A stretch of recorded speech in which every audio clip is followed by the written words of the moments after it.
अशी नवनवीन कीर्तने ऐकण्यासाठी आमच्या चॅनलला लाईक, शेअर व सबस्क्राईब करा.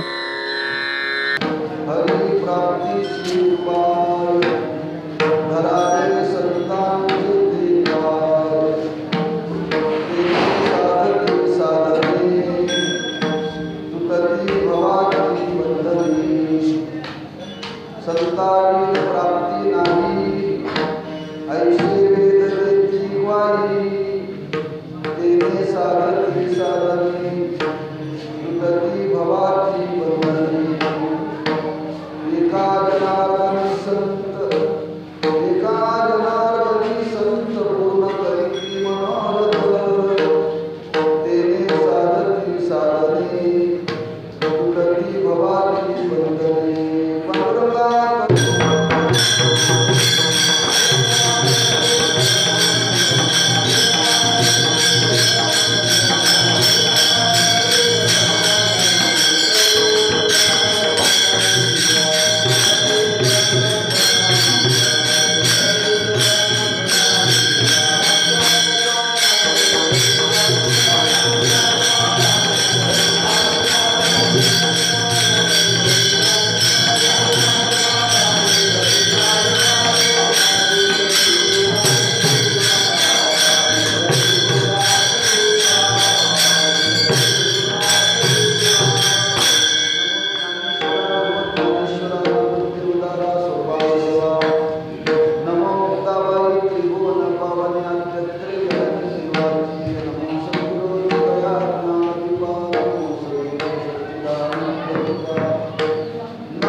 शांतीपूर्ण एकनाथ महाराजांचा असून त्या अभंगातून शांतीपूर्ण एकनाथ महाराज संतांची महती प्रतिपादन.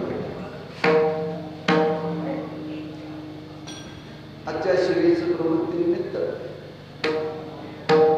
श्रावण मासाच्या निमित्ताने आंबेवाडी ग्रामस्थ भाविक भक्त सर्वांच्या सहकार्याने शांतीपूर्ण एकनाथ महाराज राम एकनाथी भागवत आणि त्या भागवताचं पारायण आणि त्या पारायणाच्या सांगतेच्या निमित्ताने जी सेवा आहे तशी सांगता झालेली नाही, पण एक वर्षाच्या निमित्ती दरवर्षी श्रावण मासाच्या शेवटी सांगतेच्या निमित्ताने कीर्तनाची सेवा आणि अन्नदान असा प्रसाद केला जातो आणि त्या सेवेमध्ये खंड पडू नये म्हणून ही आजची सेवा आहे. अजून पारायण संपलेलं नाही. गेल्या वर्षी ज्ञानेश्वरीचं पारायण केलं होतं आणि भागवताचं पारायण ही ज्ञानेश्वरीच्या दुप्पट आहे. 18,000 रुपये. जशा ज्ञानेश्वरीच्या वेळा रोज 300 वाचल्या तरी एक महिन्याला पारायण, भागवताच्या वेळेला रोज 600 वाचायला. त्या 600 रोज झाल्या तर महिन्याला संपतं, नाही तर नाही, ते पुढे जातं. तेव्हा रोज 600 या गणिताने ते वाचणं झालेलं नाही का? थोडंसं वाचन अधिक चिंतन. तेव्हा अजून पारायण पूर्णत्वाला जाईल तरी त्या भागवताच्या संबंधाने थोडंसं काही चिंतन करण्याकरता अभंग निवडलेला आहे. नाथ महाराजांचा अभंग आहे, सर्वांच्या परिचयाचा अभंग आहे. अभंग महाराजांचाच निवडला. महाराजांचं म्हणजे नाथ महाराजांचा. अभंगाचा विचार केला तर भगवत प्राप्तीचं वर्णन करणारा अभंग आहे. भगवत प्राप्ती ज्यांच्या करवी होते त्यांचं वर्णन या अभंगातून केलेलं आहे. आपल्या संप्रदायामध्ये वाङ्मयाचा विचार करत असताना ज्ञानेश्वरी, एकनाथी भागवत आणि तुकोबरायांची गाथा, हे 3 ग्रंथ प्रामुख्याने मांडले. किंबहुना वारकरी संप्रदायामध्ये जसं वेदांत शास्त्रामध्ये प्रस्थानत्रीचा विचार मांडलेला आहे, तसं आपल्या वारकरी संप्रदायामध्ये संतांचं वाङ्मय सुद्धा एक प्रस्थानतरी आहे. ज्ञानेश्वरी, एकनाथी भागवत आणि गाथा, त्रयी म्हणजे 3 आणि प्रस्थान म्हणजे भगवत प्राप्तीचं साधन. त्या 3 ग्रंथाचा विचार केला तर 3 ग्रंथ हे भगवंतापर्यंत निघून पोचवणारे एक साधन आहे. त्यातला भागवताचा विचार करा. नाथ महाराजांनी आपल्या अवतार कार्यामध्ये विस्तृत रूपाने वाङ्मय निर्माण केलं आणि विस्तृत रूपाने वाङ्मय निर्माण करत असताना श्रीमद भागवत त्यातील 11 स्कंद आणि त्या 11 स्कंदावरती नाथ महाराजांनी केलेली टीका आहे. 18,000 रुपये. संपूर्ण भागवताचा विचार केला तर श्रीमद भागवताचा विचार केला तर श्रीमद भागवताचा पूर्ण विचार 11 स्कंदामध्ये आले. नाथ महाराजांनी विचार केला समाजाच्या दृष्टीने मूळ ग्रंथ संस्कृतमध्ये श्रीमद भागवत आणि विस्तृत आहे. महाराजांना वाटलं एवढा ग्रंथ वाचण्याकरता लोकांकडे वेळ नाही, वेळ असला तर लोक वाचतीलच असं काही नाही. तरी त्या भागवताचं सार आज जीवाला कळावं. आणि मूळ संस्कृत आहे, मूळ संस्कृत आपल्याला नीट मराठी वाचता येत नाही, संस्कृत ती आपण वाचावं. नागपादाने विचार केला आपल्या अवतार कार्यामध्ये पूर्ण श्रीमद भागवतावरती आपल्याला टीका करायला जरी नाही जमलं तरी एका तरी स्कंदावरती टीका करा आणि सगळ्या श्रीमद भागवतावरती टीका करायची म्हणजे फार विस्तृत वाङ्मय होणार ना.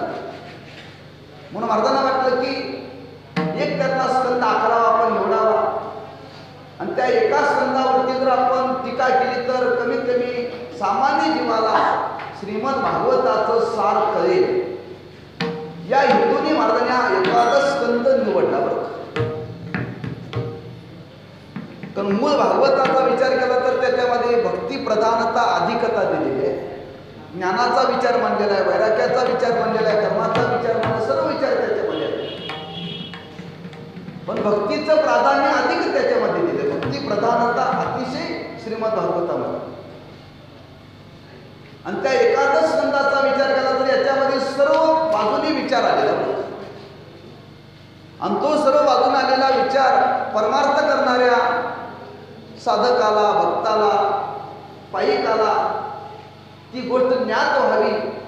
नाथ महाराजांनी त्या 11 स्कंदावरती टीका आलेली ना भाषांतर केले आणि ते भाषांतर करत असताना कशा पद्धतीने केलेलं आहे ज्ञानवरांच्या भाषेमध्ये त्याचं वर्णन करता येतं. वादे बरवे कवित्व, कवित्व बरवे रसिकत्व, रसिकत्वे वरतत्व स्वर्शो जैसा.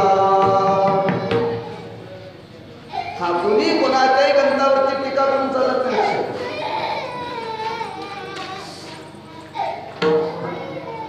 त्याचं विवेचन करणं वेगळं आणि त्याच्यावरती केवळ टीकात्मक बोलणं वेगळं. आज काही लोक संतांच्या वाङ्मयावरती टीकात्मक बोलतात पण संतांनी टीकात्मक नाही त्याची टीका केली म्हणजे भाषांतर केलं. ते करत असताना त्या करण्याच्या मागं काय सामर्थ्य असावं ज्ञानावरून फार सुंदर त्या वेळीमध्ये वर्णन केले. वाचे बरवे कवित्व, ते कवित्व असावं लागतं आणि ते बरवं असावं. आज जगामध्ये पुष्कळ कवी, जगामध्ये पुष्कळ कवी आहेत पण त्यांच्या वाचेला बरवत्व नाही. जगामध्ये बरेच वाणीने बरव बोलणारे लोक आहेत पण कवित्व त्यांच्या जवळ नाही. पण नाथ महाराजांच्या व संतांच्या जीवनाकडे पाहिलं तर संतांच्या जीवनामध्ये हा योग आहे. बरव त्यांची वाणी बरवी आहे आणि त्यांची वाणी कवित्व संपन्न आहे बरं का.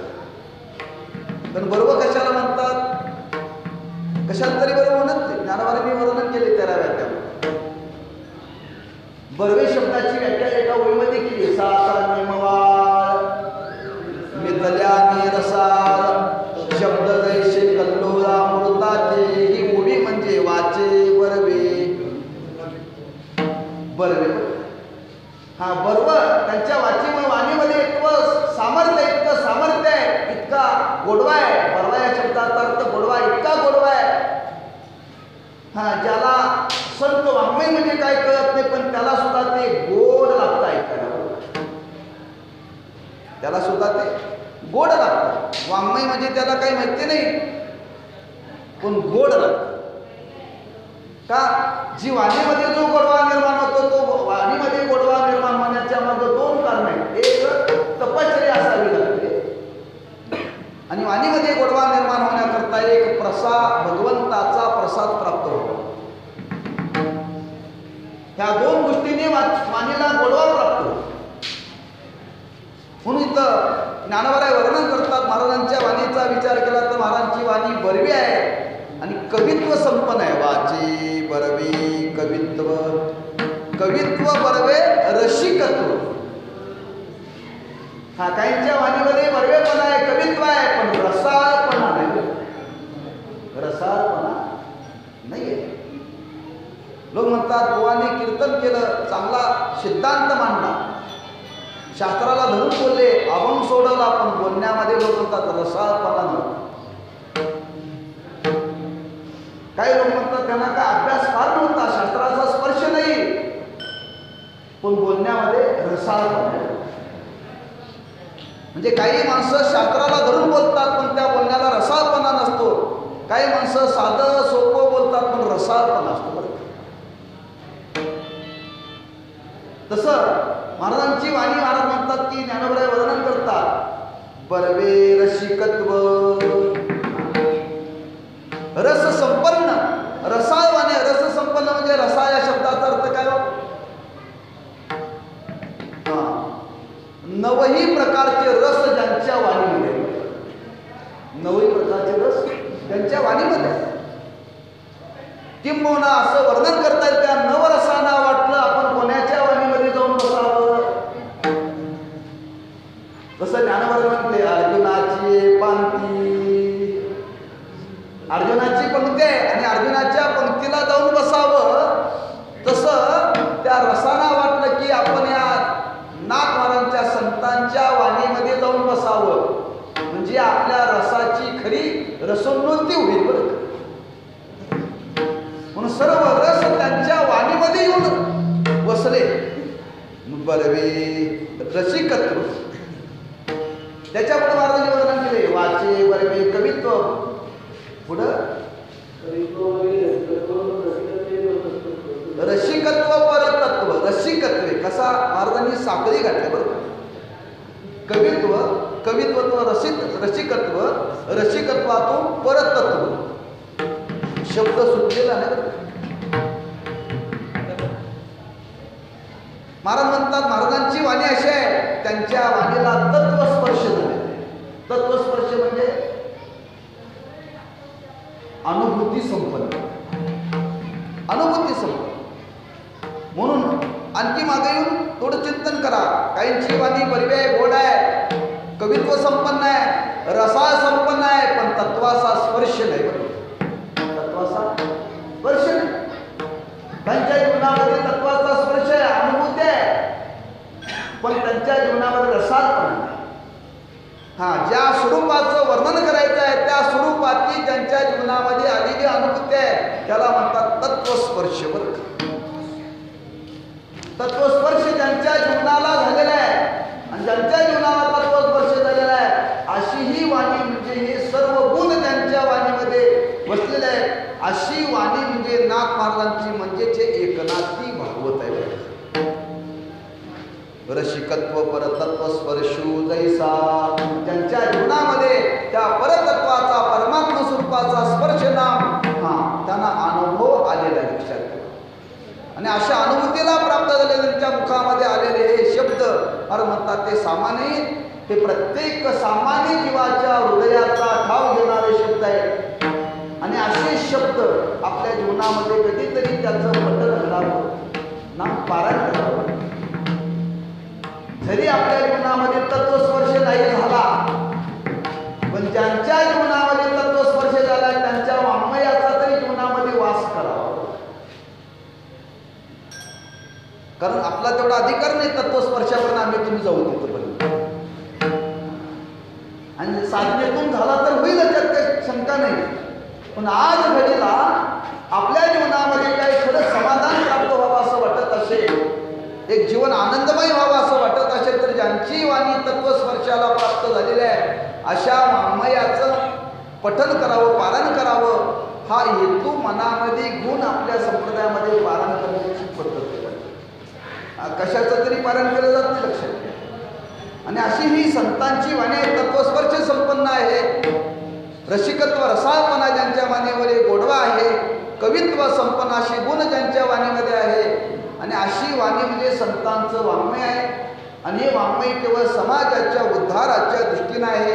एक विचार, जे वाङ्मय संतांनी आपल्या जीवनामध्ये निर्माण केलं, या वाङ्मयाचा जर विचार केला तर संत स्वरूप आणि संतांचं वाङ्मय याच्यामध्ये भेद नाही. बरं का, भेद नाही, लक्षात.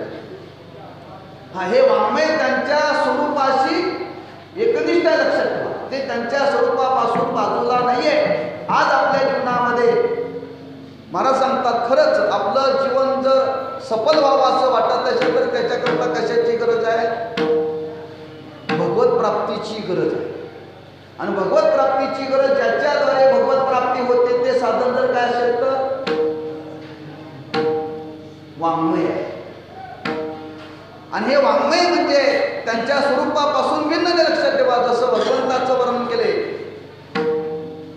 श्री गीतेचं वर्णन करताना काय वर्णन केले? ही वाङ्मय मूर्ती जाणा प्रभूची. गीता ही वाङ्मय मूर्ती आहे. कुणाची? भगवंताची. तसं एकनाथी भागवत म्हणजे नाथ महाराजांची वाङ्मय मूर्ती आहे. वाङ्मय मूर्ती आहे. म्हणून आपल्या संप्रदायामध्ये एक विधी सांगितला, बाबांनो, घरामध्ये संतांची मूर्ती स्थापना करण्याची गरज नाही. संतांचं वाङ्मय घरामध्ये ठेवलं की संतांची मूर्ती स्थापन केल्याचीच योग्यता आहे. कारण मूर्ती स्थापन करायची आणि त्याची पूजा करायची म्हटलं की आज माणसाला पूजा करायचं म्हटलं की फार आळस. कारण देवाला पूजेला फार पाणी लागत नाही. आम्हा तुम्हाला आंघोळीला 2 बादल्या घेतलं तरी कमी पडतंय. पण देवाच्या पूजेला 1 तांब्यापेक्षा जास्त पाणी लागत नाही. पण 1 तांब्यावर पाणी सुद्धा देवाला घालायला आज लोकांना फार आळस, फार आळस. गुरुवारी सकाळी मला सांगत असतात की माणसं रोज 4 म्हशी धुतील, बरं का,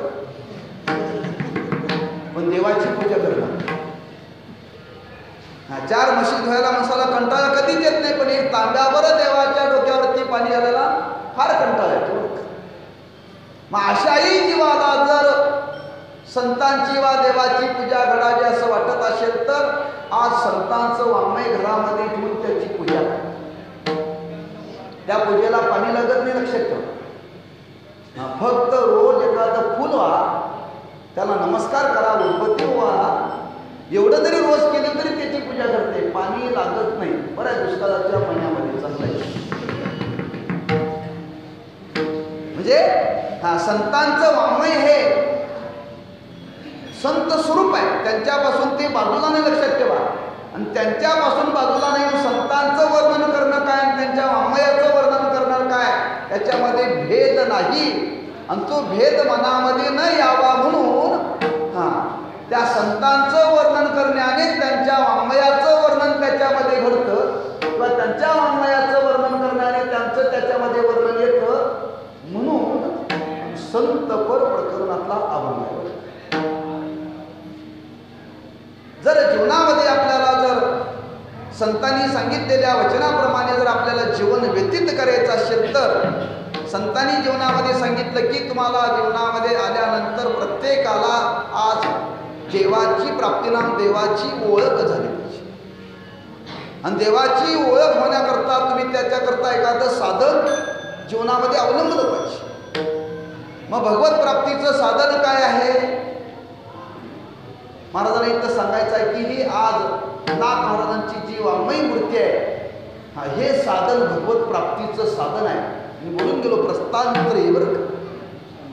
हा जो कोणी या भागवताची काया वाचा मनाने सेवा करेल, त्याची उपासना करेल, त्याचं पठन करेल, त्याचं चिंतन करेल, या वाङ्मयी मूर्तीची जो कोणी सेवा करेल, याच्यातून त्याला भगवंताची प्राप्ती होईल का? हे भगवत प्राप्तीचं साधन. आज त्या भागवताचा विचार मांडत असताना शुकाचार्याने परीक्षितीला भागवत सांगितलं. म्हणजे काय केलं हो त्यांनी? श्रवण केलं. श्रवणातून काय प्राप्त झालं त्याला? मोक्ष प्राप्त झाला. भागवताची कथा, भगवंताची कथा शुकाचार्यांच्या मुखातून परीक्षितीने फक्त श्रवण केली. श्रवणाचा परिणाम की तो राजा मुक्त झाला. म्हणजे ही भागवताची कथा जर श्रवण करण्याने जर मुक्त होतो, तर याचं पारण करण्याने तोही मुक्त होतो बरं का. जसं ज्ञानोबांनी गीतेच्या बाबतीत वर्णन केले. श्रवण करणाऱ्याला, पठन करणाऱ्याला आणि सेवा करणाऱ्याला फळ एकच आहे बरं. फळ एकच आहे. व्यवहारामध्ये फळ वेगळं आहे. खुर्चीत बसणाऱ्याला पगार वेगळा आहे, पट्टेवाल्याला पगार वेगळा आहे. पण परमार्थामध्ये सर्वांना फल एकच आहे. कीर्तनकारालाही फल एकच आहे, टाळकऱ्यालाही फल एकच आहे आणि ऐकणाऱ्यालाही फल एकच आहे. वर्णन करणाऱ्यालाही मोक्षच आहे, श्रवण करणाऱ्यालाही मोक्षच आहे आणि पठन करणाऱ्यालाही. आम्ही फक्त वर्षा फळाला होतो. लोक म्हणतात त्याला फळ दिला आणि मला लावून दिलं. ह्या फळाची किंमत शून्य आहे बरं. खरं फळ जर परमार्थाचं काय असेल तर मोक्ष आहे. म्हणून श्रवण करणाऱ्याला, पठन करणाऱ्याला आणि वर्णन करणाऱ्याला एकच फळ आहे. आणि ते एकच फळ जर कोणतं असेल तर मोक्ष. मोक्ष म्हणजे भगवंताच्या स्वरूपाची यथार्थता जीवनामध्ये कळणं. आणि ती जीवनामध्ये यथार्थता कळावी असं वाटत असेल तर इथं महाराजांना सांगायचं आहे, तुम्ही संतांची सेवा करा वा त्यांच्या वाङ्मयाची सेवा करा. जो कोणी त्यांची सेवा करेल, त्यांच्या वाङ्मयाची सेवा करेल, त्याला निश्चित जीवनामध्ये भगवंताची प्राप्ती झाल्याशिवाय राहणार नाही. आणि ही प्रत्येकाच्या जीवनामध्ये व्हावी म्हणून महाराज म्हणतात एकच करा. त्यांच्या वाङ्मयाची सेवा करा, नाम त्यांची सेवा करा. ती कशी करा?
पाय म्हणजे स्वरूप, स्वरूप म्हणजे त्यांचं वाङ्मय. स्वरूप म्हणजे संतांचं वाङ्मय, लक्षात ठेवा. हा वाङ्मय मूर्ती ही स्वरूप संत आहे आणि त्यांची सेवा करा. कोणी म्हणेल खरंच ही अवस्था जीवनामध्ये प्राप्त करता येते का? हो, करता येते. आमच्या गावात घडलेला इतिहास मी आपल्याला सांगतो. आमच्या गावामध्ये सत्पुरुष होऊन गेले पूर्णानंद महाराज. त्यांनी 108 एकनाथी भागवताची पारायण केली. किती? 108. त्यांना जाऊन 110 वर्ष झाली. त्यांना जाऊन 110 वर्ष झाली, म्हणजे जवळजवळ 150 वर्षापूर्वीचा इतिहास आहे. 108 भागवताची पारायण केली. ती कशी केली? हरभरे खाऊ. 108 पारायण फक्त हरभरेच खायचे. एवढी केली आणि त्यांच्या जीवनामध्ये त्यांना कृष्ण दर्शन झालं. त्यांनी कृष्णाच्या मूर्तीची स्थापना केली होती. गोकुळाष्टमीचा ते उत्सव करायचा. त्या उत्सवाला 150 वर्ष होऊन गेली. पूर्ण परिसरामध्ये कुठं ती मूर्ती नाही, पंचधातूची मूर्ती आहे, कृष्णाची मूर्ती. 108 त्यांनी भागवताची पारायण केली आणि त्याच्यातून त्यांना भगवंताचं दर्शन झालं. ते पूर्णत्वाला प्राप्त झाले म्हणून त्यांचं नाव ठेवले पूर्णानंद. आमचं ठेवले त्या गावात जन्माला आलोय म्हणून ठेवले. त्या गावात जन्माला आलोय म्हणून ठेवलेलं आहे. हां, ती परंपरा आहे संन्याशामध्ये नामकरण करण्याची. तसं त्या अवस्थेला ते प्राप्त झाले म्हणून त्यांचं नाव पूर्णानंद ठेवलेलं आहे. ते ब्राह्मण होते. पण एवढी त्यांनी मोठी साधना केली की त्या भागवताची 108 पारायण केली आणि त्या पारायणातून त्यांच्या जीवनामध्ये त्यांना भगवत दर्शन, नुसतं भगवत दर्शन नाही, त्या अनुभूतीला प्राप्त झालं. म्हणून संत आणि संतांचं वाङ्मय याच्यामध्ये कधीही भेद मानायचा नाही. मी का विषय म्हणतो? लोक म्हणतात तुम्ही सांगताय बरोबर आहे, धरावे संतांचे ते पाय. ते संत कुठे? त्यांचे पाय धरायला. आज त्यांचे पाय धरायला, त्यांची सेवा करायला आज ते संत कुठे? महाराजांना सांगायचं आहे ते वाङ्मयाच्या रूपाने आज जगामध्ये आहे. आज वाङ्मयाच्या रूपाने जगामध्ये आहेत, लक्षात ठेवा. संत संत तुम्हाला शोधण्याची गरज नाही. तुम्ही आज ज्ञानेश्वर महाराज नाही म्हणू नका, तुकोबाराय नाही म्हणू नका, नाथ महाराज नाही म्हणू नका. सर्व संत, नामदेव महाराज नाही, सर्व संत आज वाङ्मयाच्या रूपाने अस्तित्व आहे त्यांचं, लक्षात ठेवा. वाङ्मयाच्या रूपाने संतांचं अस्तित्व आहे. देह रूपाने संत निघून गेले असतील पण स्वरूप रूपाने संत आजही वाङ्मयाच्या रूपाने ते, लक्षात ठेवा. आज संतांचं जीवन म्हणजे काय? आज तुम्हाला देहाच्या रूपाने संत पाहायला मिळणार नाही, पण वाङ्मयाच्या रूपाने संत काय होतं याची अनुभूती आल्याशिवाय राहणार नाही. तुम्ही ज्ञानेश्वरी वाचा म्हणजे ज्ञानोबराय काय होते कळते. तुम्ही तुकोबरायांची गाथा वाचा म्हणजे तुकोबराय काय होते कळते. तुम्ही एकनाथी भागवत वाचा म्हणजे काय नाथ महाराज होते कळतील. कळतील म्हणजे काय? मनुष्य ज्यावेळी बोलतो, बोलण्यातून माणसाच्या स्वभावाचं दर्शन होतं. मनुष्य ज्यावेळी बोलण्याकरता प्रवृत्त होतो त्या बोलण्यातून त्याच्या स्वभावाचं दर्शन होतं. एखादा माणूस जर एखाद्या गावामध्ये आला आणि गावामध्ये आल्यानंतर चौकशी करायला आला, का हो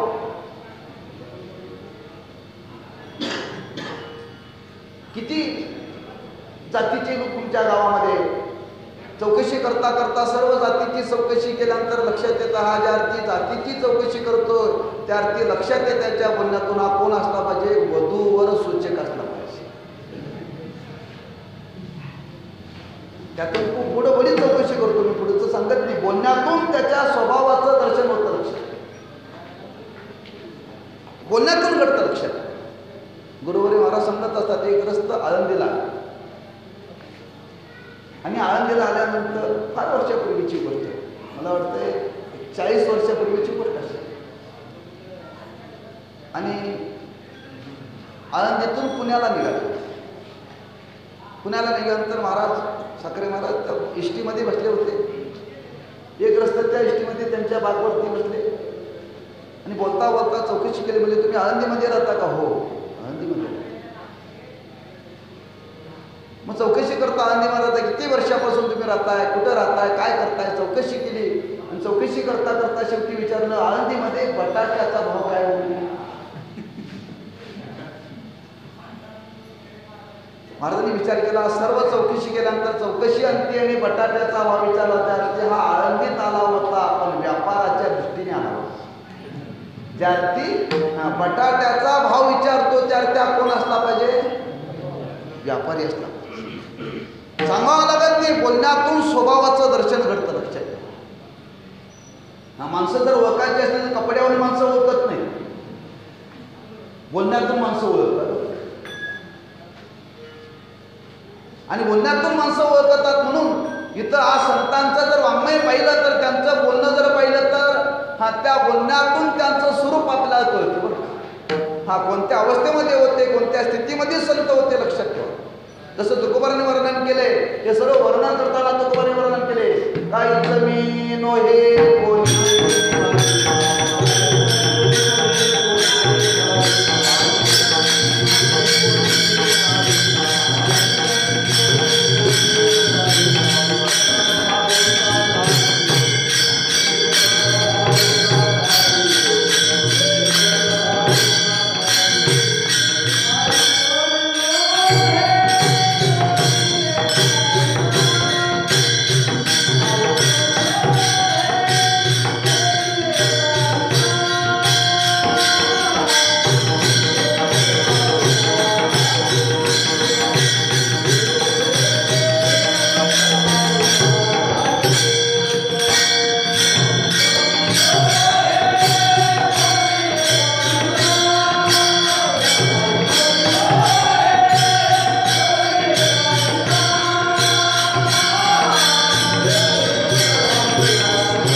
याच्यातून काय त्यांना सांगायचं आहे?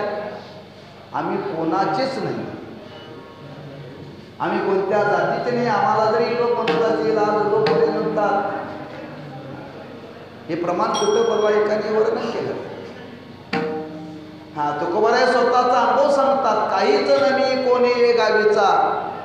आणि एक परवाग्रस्त सांगत होता तुकोबारायांचा, काही लोकांनी तुकोबारायांना मारलं,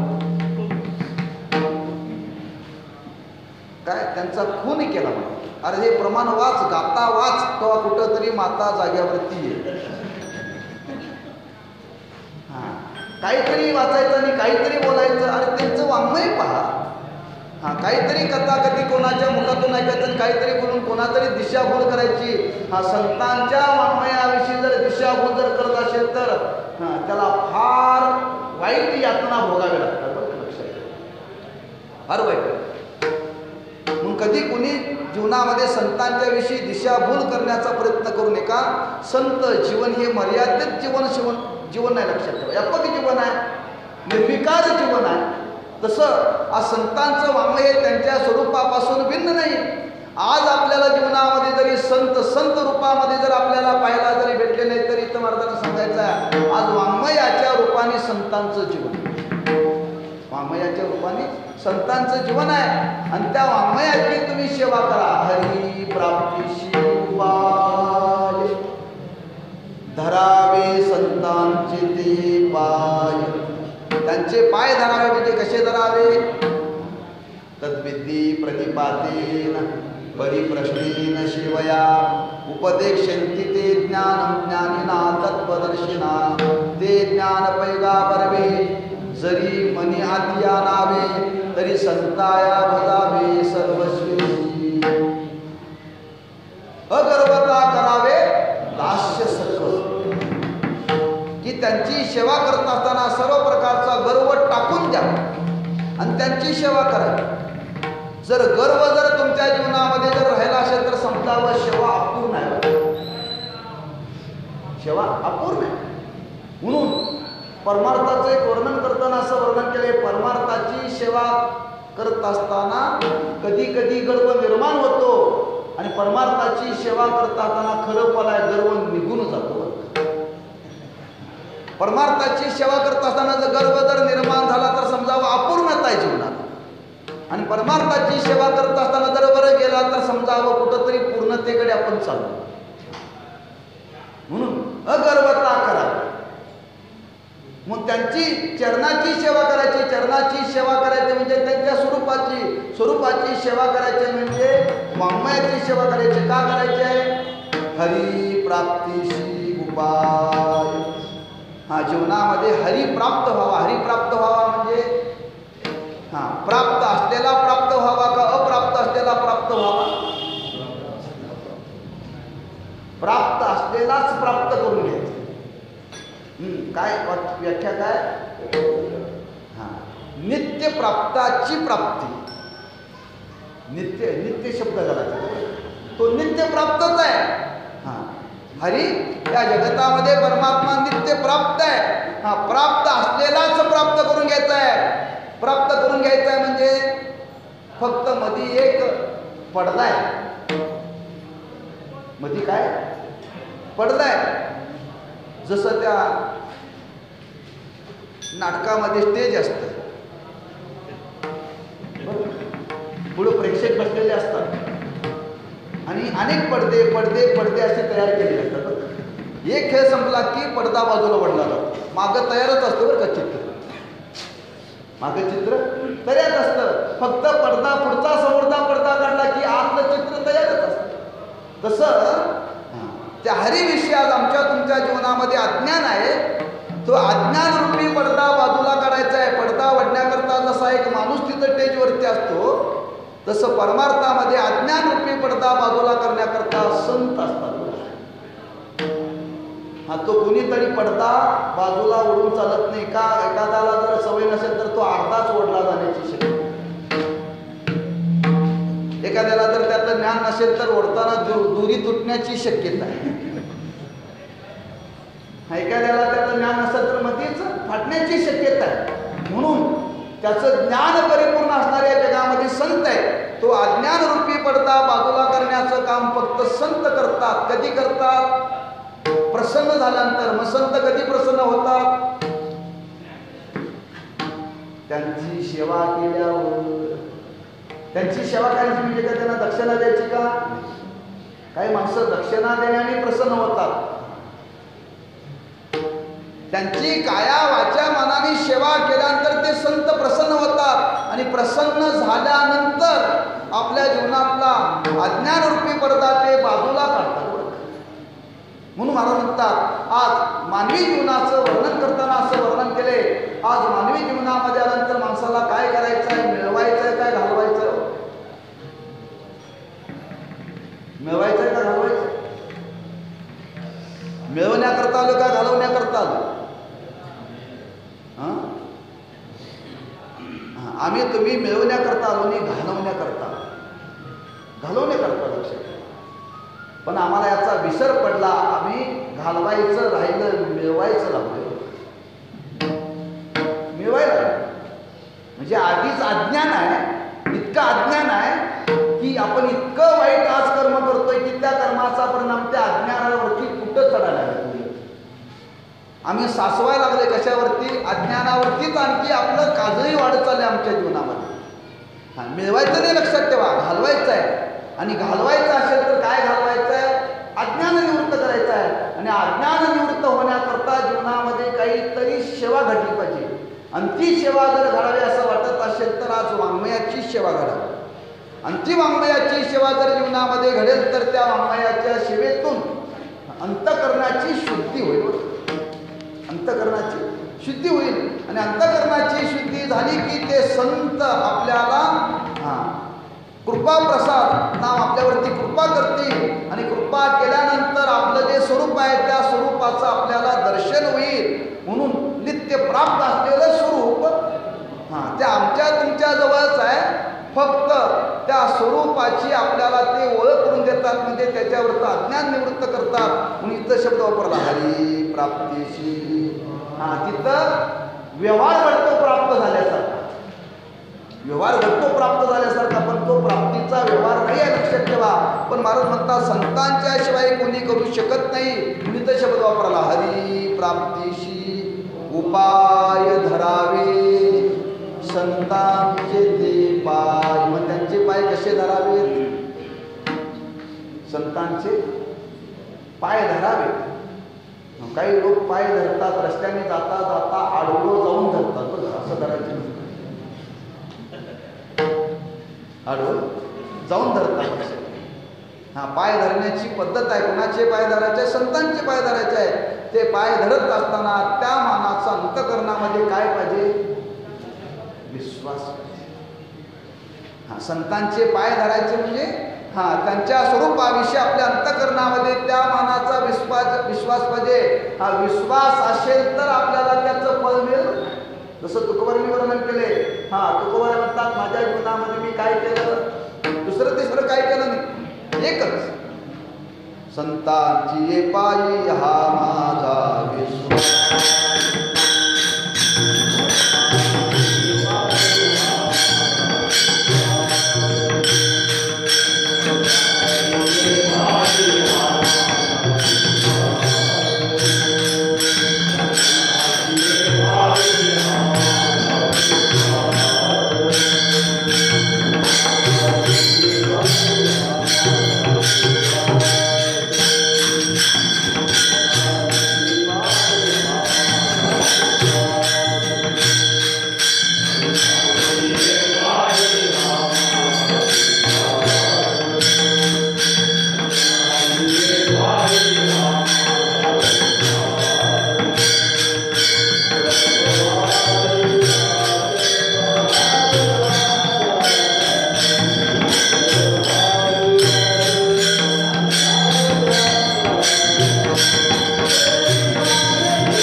सर्व भावाने विश्वास ठेवून त्यांचा दास होणं म्हणजे पाय.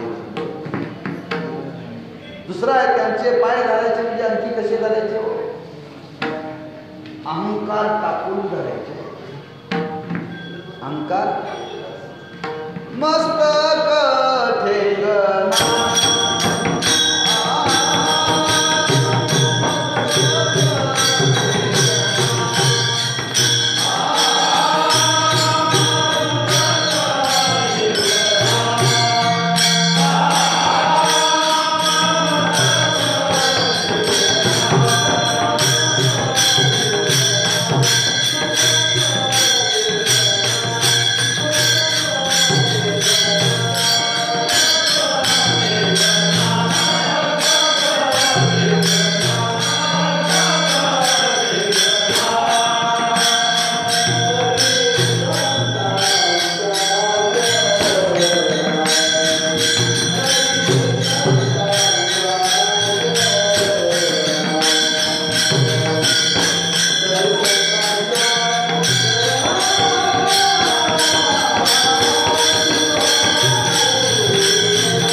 केवळ खरंच जर संतांचे पाय धरून जर ज्ञान होत असतं तर प्रत्येकाने घरात पाय चालून ठेवले असते की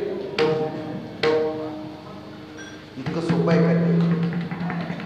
इतकं सोपं नाही लक्षात ठेवा. वरपंग नुसता अर्थ घेऊ नका, तिथं गर्भित अर्थ. त्यांच्या जीवनाविषयी विश्वास असला पाहिजे संतांच्या. महाराजांचा शब्द आहे सर्व भावे दास. कोकणातून ग्रस्त आले म्हणजे महाराज माळ घालायचे तुमच्याकडून. म्हणजे तुमच्या घरात माळ आहे म्हणजे घातलाय का महाराजांकडून? मग पण घातले पण काय बदल झाला नाही म्हणजे माझ्या. माझी इच्छा आहे तुमच्याकडून घालायची आहे. ठीक आहे तुमची इच्छा तर घाला. म्हणजे का? त्यांच्यावरती विश्वास माझा बसला नाही. काय सांगितलं? विश्वासाची. म्हणजे हा विश्वास नसेल तर माळ घालून सुद्धा काय परिणाम होत नाही. बरं लक्ष. मला विश्वास सांगायचा संतांच्या स्वरूपाविषयी जीवनामध्ये विश्वास म्हणजे तुकोबाराय म्हणतात काय विश्वास आहे? सर्व भावे दास. आता संतांच्या शिवाय आम्ही दासत्व कोणाच्याही जीवनामध्ये पत्करलेलं नाही. मी परवा एकाने प्रश्न विचारला, कुठे विचारला मला माहिती नाही. म्हणजे महाराज काही लोक पाया पडताना डोक्यावरती पायावरती डोकं ठेवून पाया पडतात आणि काही लोक पाया पडताना असं हात लावून पाया. यात काय फरक आहे? बरीच मंडळी पाया पडताना काय करतात? असं हात लावतात नाही, हात लावून पाया पडतात. बरं असं म्हणजे डोकं पायाला टेकवायचं का? त्याचं कारण आहे, त्यातला बारका वासा आहे. आपण एका महात्म्याच्या चरणावरती एकदा जर डोकं ठेवलं तर ते डोकं कोणाच्या चरणावरती ठेवायचं नाही. एका महापुरुषाच्या चरणावरती डोकं ठेवलं ना, ते कोणाच्या तरी पुन्हा चरणावरती डोकं ठेवायचं नाही. त्याच्यामध्ये व्यभिचार घडतो. लक्षात ठेवा. मग ते पाया कसं पडावं? पाया पडताना या हातावरती डोकं ठेवावं आणि एक हात त्यांच्या पायाला लावावा. व्यभिचार घडत नाही. एकदा हे डोकं गुरूंच्या चरणावरती ठेवल्यानंतर इतरांच्या चरणावरती ठेवायचं नाही. एकदा हे डोकं संतांच्या चरणावरती ठेवल्यानंतर मग ते बाकी कुणाच्या चरणावरती ठेवायचे नाही. त्याला मला सांगाय सर्व भावे दास. जसं ते कुठलं प्रमाण चरण सोडी सर्वदा. आता देवा तुझ्या चरणावरती डोकं ठेवलंय, आता मी आयुष्यात मी डोकं तर तुझ्या चरणावरून काढणार नाही. याचा अर्थ काय? डोकं ठेवूनच तिथं बसणार का? डोकं ठेवून बसणार का? तेव्हा आता मी माझं डोकं तुझ्या चरणावरती ठेवले, आता मी इतरांच्या चरणावरती ठेवणार नाही. याला म्हणतात धरावे संतांचे ते पाय. विश्वासाने अहंकार टाकून त्या संतांची शरणागती पत्करणं, त्याला म्हणायचं धरावे संतांचे ते पाय. महाराजांना विचारलं असं काय सामर्थ्य आहे त्या संतांचे पाय धरण्यामध्ये? महाराज म्हणतात अहो संतांच्या चरणावर किंवा त्यांना आपलं जीवन जर समर्पित केलं तर महाराज म्हणतात इतर कोणती साधना तुम्हाला करण्याची गरजच नाही का? संत जीवन या विश्वामध्ये परिपूर्ण जीवन आहे. कसं जीवन आहे? परिपूर्ण आहे. जसं वर्णन केले नमो ज्ञानेश्वरा निष्कलंक वर्णन केलं. संतांच्या जीवनामध्ये कलंक नाही. कधी कधी देवाच्या जीवनामध्ये कलंक पाहायला मिळेल, पण संतांच्या जीवनामध्ये कधी कलंक पाहायला मिळणार नाही. असं परिपूर्ण जीवन आहे आणि असं परिपूर्ण संतांचं जीवन हे असल्यामुळं एक संतांची जीवनामध्ये जर सेवा घडली तर इतर कोणती साधना करण्याची गरज नाही.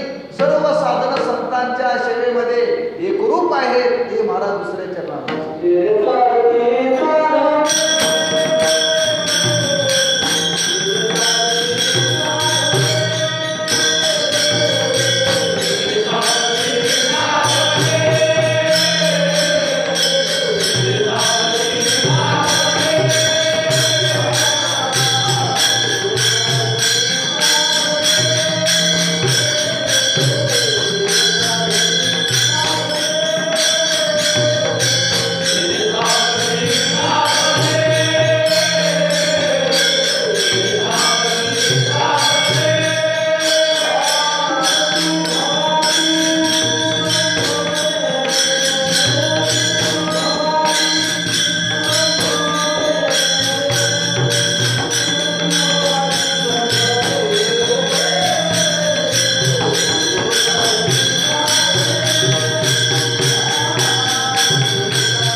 तुटती भवाची बंधने साधने साधती तेने धरावे संतांचे ते पाय. हा त्यांचे चरण धरल्यानंतर सर्व साधनं साध्य होतात. हा इतर कोणती साधना करण्याची गरज नाही, तीर्थाला जाण्याची गरज नाही. का संत तीर्थ रूपच आहे. भगवंताच्या नावाचं अनुष्ठान करण्याची गरज नाही. का संतांच्या नावाचं अनुष्ठान करण्याने पाप जातं. तुम्ही सर्व साधनाचा विचार करा. तेवढा आज आपल्याकडे वेळ नाही. कशी साधनं एका ठिकाणी राहतात विचार आहे. पुन्हा कधी आवडी मिळाल तर त्याचं चिंतन करू. पण आज राखीव ठेवतो आणि पुढे जातो. सर्व साधनं संतांच्या जीवनामध्ये लक्षात ठेवा. आपण परवा चिंतन केलं. आज नाशिकला काय चालू आहे?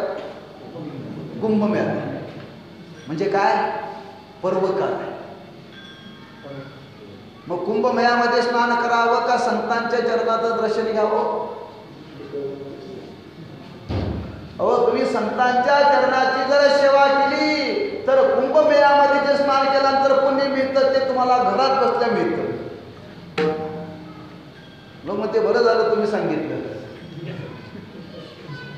आधीच आळशी आणि त्या गुरुचा उपदेशी.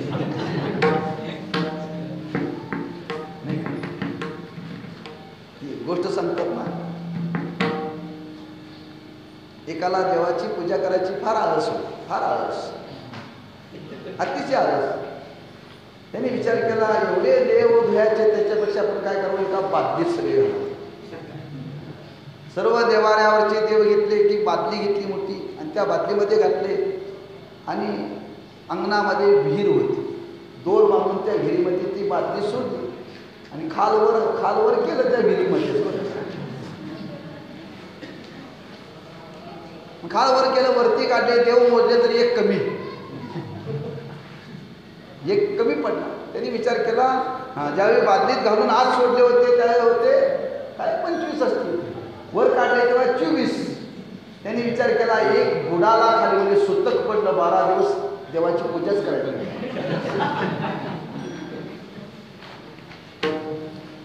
मेल्यानंतर पूजा करायची नाही. मग देव गेला ना, बुडाला म्हणजे मेला ना. त्यांनी विचार केला आता 12 दिवस पूजा कर आणि आधीच आळशी. असं कुठं तरी संगती जीवनामध्ये लावू नका बरं. त्याची जीवनामध्ये यथार्थता कळाली पाहिजे आणि यथार्थता कळून त्याची संगती लावा. म्हणून इथं तुकोबाराय सांगतात, नाथ महाराज वर्णन करतात, तेने साधती साधनी. सर्व साधनं त्यांच्या जीवनामध्ये वास्तव्य करतात. इतर कोणती साधना करण्याची गरज नाही. शब्द काय? साधती साधने. इतर कोणत्या साधनेमध्ये वेळ न घालता केवळ संतांची सेवा जर जीवनामध्ये जर घडेल तर सर्व साधनं त्यांच्या जीवनामध्ये सिद्ध होतात. कशावरून महाराज म्हणतात? त्या सिद्धीचं लक्षण सांगितलं, तुटती भवाची. साधनाचं फल काय? बंधन तुटणं. तेने तुटती बंधने. तेने म्हणजे जो भगवंताच्या नामाचं उच्चारण करतो त्या उच्चारणाने काय तुटतात? बंधनं तुटतात. तुटे भवरोग ऐशे विठोबाचे नाम सत्य साच खरी तेने तुटती बंधने. महाराज म्हणतात ही सर्व संतांच्या जीवनामध्ये साधना केल्यानंतर तुटती भवाची बंधने.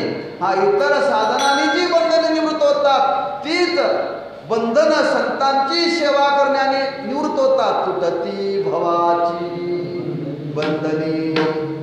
एक शब्द वापरला, भवाची म्हणजे भव म्हणजे दुःख. दुःख म्हणजे कोणतं? जन्म मरणाच्या दुःखाला भव म्हणते. आणि सर्वात मोठं बंधन आहे. हे सर्वात मोठं बंधन निवृत्त करण्याचं सामर्थ्य संतांच्या सेवेमध्ये. ज्ञानोबांनी स्वतःचा अनुभव सांगितला. मज हृदयी सद्गुरु जेने तारला हा संसार म्हणून विशेष त्या संतांची सद्गुरूंची सेवा घडल्यावर त्यांच्या सेवेतून त्या संसार सागरात तुम्ही तरुण गेलो जसं ज्ञानोबांनी अनुभव सांगितला. तोच विचार इथं नाथ महाराज सांगतात. तुटती भवाची बंधने, म्हणजे जन्ममरणाचं जे बंधन आहे ते जन्ममरणाचं बंधन ह्या संतांच्या सेवेतून निवृत्त होतं. त्यांच्याच सेवेमध्ये अवस्था प्राप्त होते. इतर कोणाची साधना करण्याची गरज नाही. म्हणून प्रत्येकाच्या अंतःकरणामध्ये त्या संतांची सेवा घडावी आणि ती निश्चयपूर्वक घडावी. म्हणून इथं तुकोबाराय विधीपूर्वक बोलतात नाथ महाराज की बाबांनो, इतकी संतांच्या सेवेविषयी तुम्हाला मला ग्वाही द्यायची आहे. तुम्ही जर संतांची सेवा नाही केली आणि जर भगवत प्राप्ती करण्याचा प्रयत्न केला तर तुम्हाला तो परमात्मा प्राप्त होणार नाही. तो परमात्मा प्राप्त व्हावा असं वाटत असेल तर तुम्हाला संतांचीच सेवा करावी. याच्याकरता विधिमुखाने मार्ग 3ऱ्या चरणामध्ये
त्या संतांच्या सेवेशिवाय तो परमात्मा प्राप्त होणं शक्य नाही.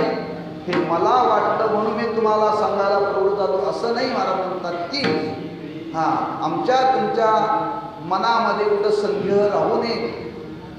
त्याच्याकरता महाराज सांगतात प्रामाण्य देतात, प्रमाण देतात. कोणाचं? वेदाचं प्रामाण्य. ऐसे वेद देती ग्वाही. आज परमार्थामध्ये वेद प्रामाण्याला फार महत्त्व, लक्षात ठेवा, फार महत्त्व, अतिशय महत्त्व. कोणताही परमार्थातला विचार करत असताना वेदाच्या विरुद्ध असता कामा नये. वेदाच्या विरुद्ध जर एखादा विचार मांडत असाल तर त्याचा निषेध केला. वेद बाह्यदंड बोले तो पाखांड, त्याचे काय गोंड जनाजी, किंवा वर्णन केलं. वेदाच्या विरुद्ध कोणी जर बोलत असाल तर महाराज म्हणतात ऐकू नका, त्याच्या मुखातून ऐकू नका.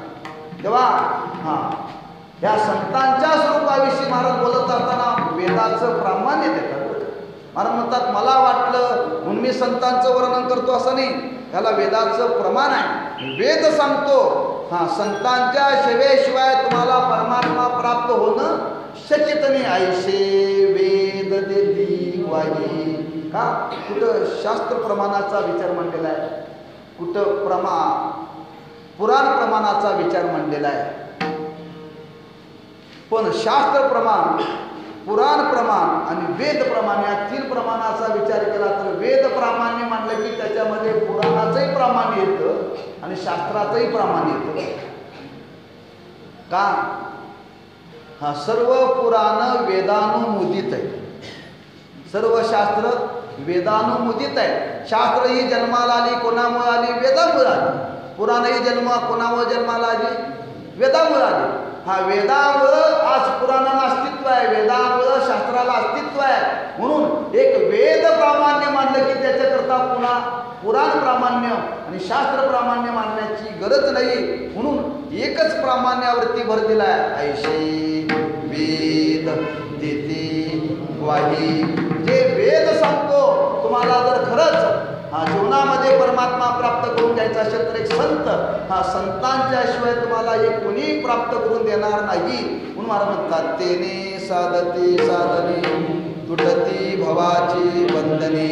आणि अशा संतांची जर सेवा केली तर कुणी म्हणेल अहो आम्हाला सर्व प्रकारची इच्छा पूर्ण व्हावी अशी आमची इच्छा आहे. कुणी म्हणेल तुम्ही फक्त मोक्षाचं वर्णन केलं, दुःखाचं निवृत्तीचं वर्णन केलं, आम्हाला जर काय ऐश्वर्य जीवनामध्ये प्राप्त व्हावं असं वाटत असेल तर मला म्हणतात ऐश्वर्य प्राप्त होण्यात नवल नाही लक्षात ठेवा. ऐश्वर्य प्राप्त होण्यात नवल नाही लक्षात ठेवा. पण माणसाची एक मनोरथ आहे. कोणतं मनोरथ आहे माणसाचं? प्रत्येकाचं मनोरथ आहे. कधी विचार आपल्याला प्रत्येकाने विचार करा. प्रत्येकाचं मनोरथ आहे. प्रत्येकाला वाटतंय आपल्याला असं एक सुख जीवनामध्ये प्राप्त व्हावं, असं एक सुख प्राप्त जीवनामध्ये व्हावं की त्याच्यामध्ये दुःख असता कामा नये, अशी प्रत्येकाची इच्छा आहे. त्याच इच्छाला शास्त्रामध्ये मनोरथ म्हणतात. जे ज्ञानवरांनी वर्णन केले मनोरथ उतरंडी रची ते नवे मनोरथ बरं का. मनाने ज्या केलेल्या कल्पना ते मनोरथ नव्हे. खरं मनोरथ आहे प्रत्येकाची एक इच्छा आहे. आणि ती इच्छा जर कोणती असेल तर जीवनामध्ये असं सुख प्राप्त व्हावं की जे सुख प्राप्त झाल्यानंतर त्या सुखामध्ये माणसाची इच्छा शिल्लक राहू नये.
महाराजांनी वर्णन केले माझ्या जीवनामध्ये मला संत भेटले आणि संत भेटल्यानंतर भाग्याचा उदय येते हे जोडी संतमा येतो निया उठवू माझा मरणावा तुम्ही सर्वता नव्हे. संतांच्या वेळी तुम्ही सांभाळले संती. ते संत भेट झाली आणि त्या संतांनी सांभाळ केला आणि माझी इच्छा पूर्ण केली. जसं तुकोबाराय सांगतात तेच नाथवारे सांगतात. आज आपल्या जीवनामध्ये आपलं मनोरथ नाम इच्छा पूर्ण व्हावी असं वाटत असेल तर एकच जीवन संतांच्या शिवाय कोणी पूर्ण करू शकत नाही. म्हणून जीवाची इच्छा पूर्ण करणारे फक्त या जगामध्ये कोण आहेत? संत आहेत. हे मनामध्ये घेऊन महाराज शेवटच्या चरणामध्ये Yeah.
एका जनार्दनी संत पूर्ण करीती मनोरथ.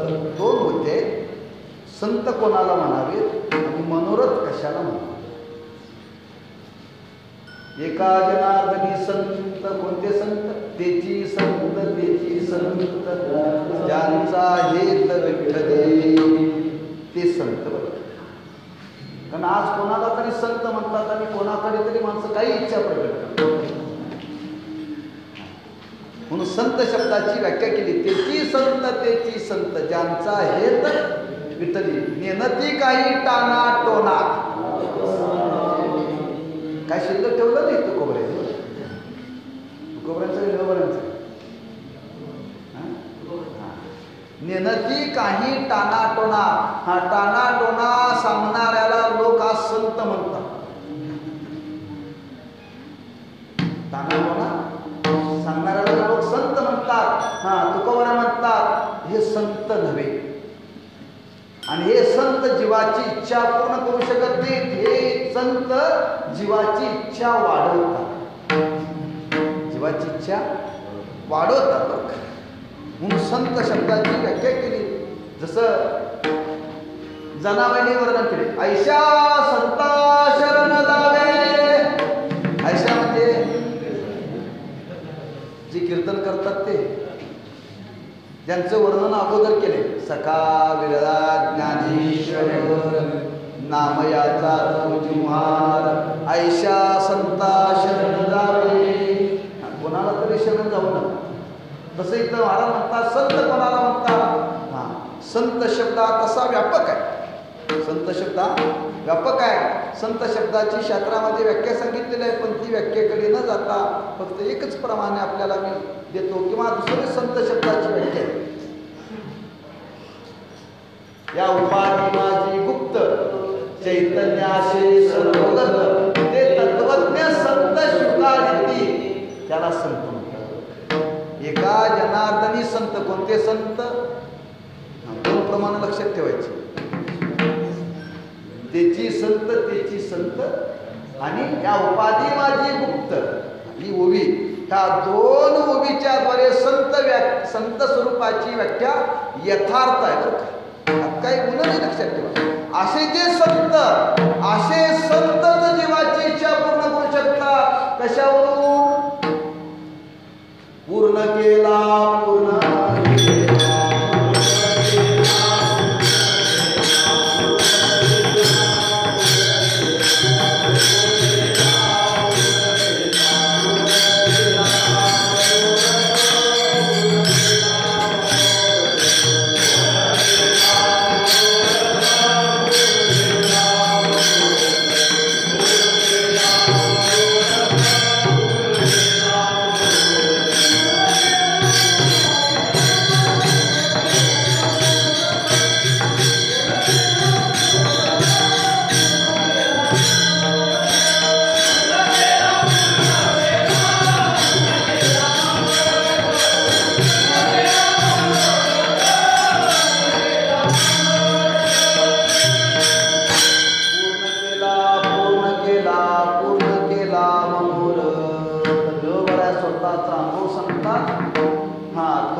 कीर्तन करावा, कीर्तन करायला यावं.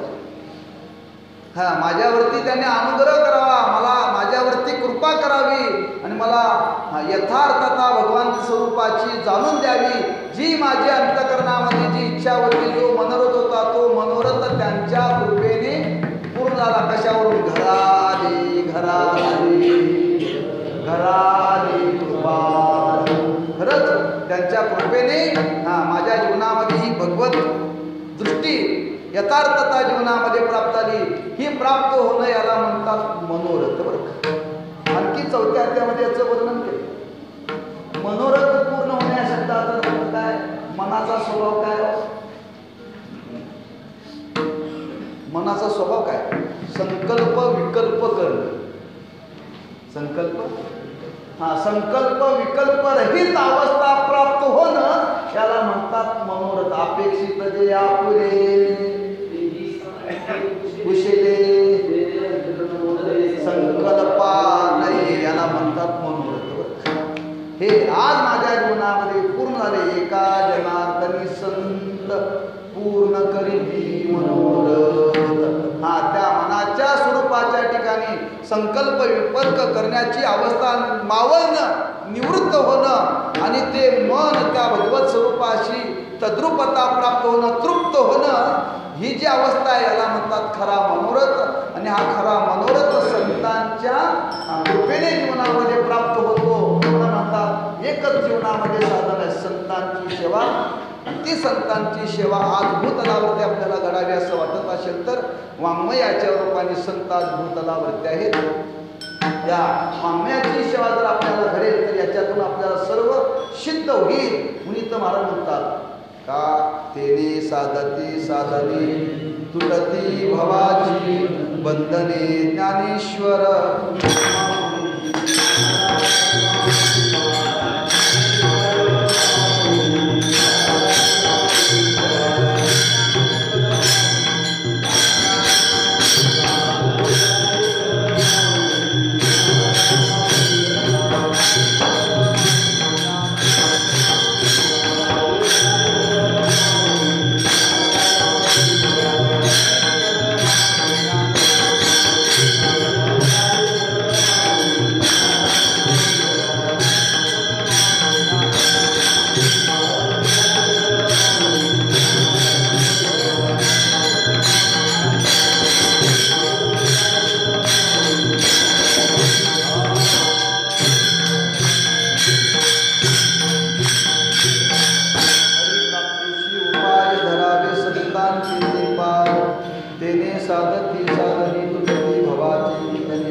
एका जनार्दनी संत पूर्ण करीती मनोरथ.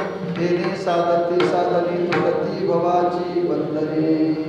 वेळीची मर्यादा लक्षात घेऊन काहीसा विचार थोडासा त्या वाङ्मयाशी निगडीत धरून सांगण्याचा प्रयत्न केलेला की संत जीवन हे आज भूतलावरती निर्विकार स्वरूपाचा आणि ते वाङ्मयाच्या रूपाने आज संत जीवन आहे. त्या वाङ्मयाची सेवा प्रत्येकाच्या जीवनामध्ये घडावी का? आज लोकांची संभ्रमाची अवस्था आहे. संतांची सेवा घडावी म्हणजे नेमके कोण ते संत? ते संत आपल्याला भेटतील का? आणि आज वाङ्मयाच्या रूपाने ते संत या भूतलावरती आहेत. त्यांची सेवा करा, पारायण करा, त्याचं अर्थचिंतन करा, पण श्रद्धेनं करा. बरं, श्रद्धेनं अहंकारही जर आपण या वाङ्मयाची जर सेवा केली तर निश्चित आपल्याला कधीतरी त्या वाङ्मयाच्या रूपाने असणारे संत प्रगट होतील आणि आपल्यावरती कृपा करतील. पण त्या मानाची आपली निष्ठा पाहिजे. वाङ्मयमध्ये संत आहे पण तेवढ्या निष्ठेने जर आपण केली तर नाथ महाराज हे आज भागवताच्या रूपाने आहेत, पण त्या मानाने जर तुम्ही सेवा केली तर नाथ महाराज प्रगट होतील. बरं का, नाथ महाराज प्रगट होतील. तुम्ही पहा त्या एकलव्याने मातीचा पुतळा केला. कशाचा?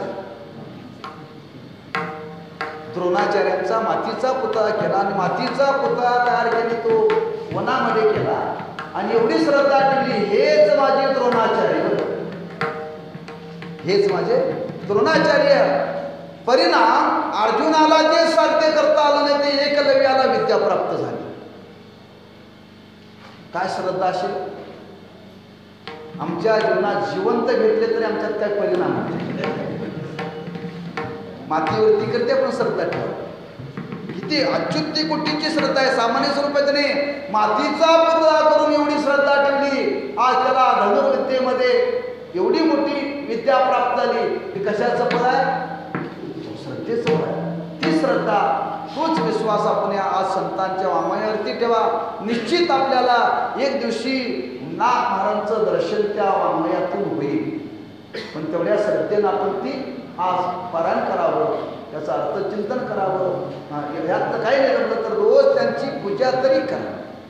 निश्चित आपल्याला त्याच्यातून साध्य प्राप्त होईल आणि आपलं जीवन कृतार्थ होईल.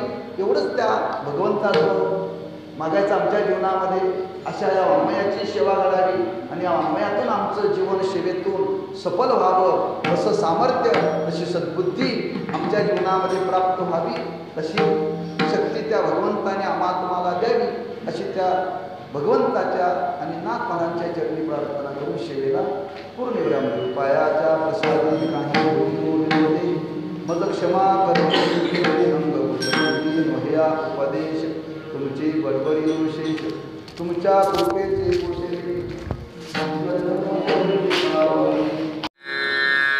अशी नवनवीन कीर्तने ऐकण्यासाठी आमच्या चॅनलला लाईक, शेअर व सबस्क्राईब करा.